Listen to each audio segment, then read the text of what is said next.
Dapil Jabar 7 ini ada proses yang dilakukan mulai dari tingkat TPS. Jadi di TPS kita C1 cukup lengkap, kemudian ada di PPK beberapa yang dikoreksi dan semua sudah sesuai dengan prosedural, termasuk keberatan-keberatan yang dilakukan oleh saksi PKS. Tapi terhadap semua keberatan itu diabaikan oleh teman-teman penyelenggara, sehingga kemudian kita sampai pada tingkat PPK, bahkan sampai KPU Kabupaten, yang akhirnya kita mengajukan laporan atas tindakan unprofessional conduct yang dilakukan oleh KPU Kabupaten Bekasi ke Bawaslu Jawa Barat. Bawaslu kemudian memutuskan bahwa ada pelanggaran yang meyakinkan yang dilakukan oleh KPU Bekasi, cuman sifatnya administratif pemilu, pelanggaran administratif terhadap putusan administratif Bawaslu Jawa Barat yang dianggap hanya sekedar pelanggaran administratif. PKS kemudian banding ke Bawaslu Pusat.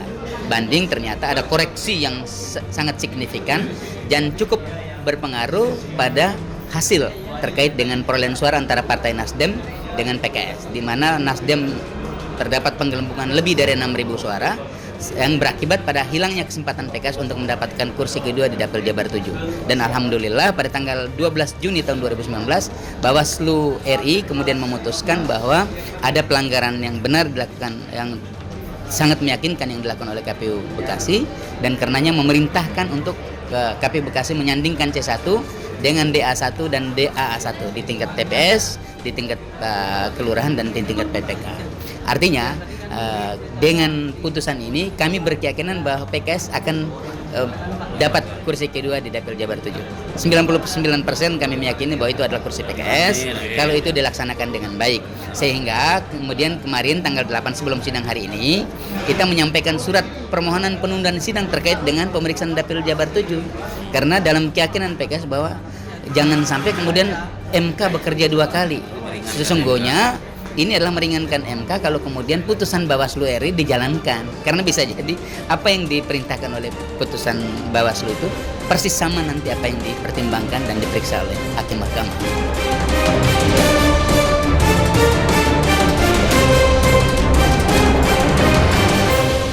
Berkas bukti yang kita dapatkan ada 236 bukti, itu cukup meyakinkan kita bahwa itu sesungguhnya memang kursi PKS yang patut diduga kemudian beralih ke Nasdem dengan cara mendapatkan suara secara batil, secara tidak sah gitu. Dinaikkan suara Nasdem untuk mendapatkan kursi Jabar 7 secara tidak sah, secara haram.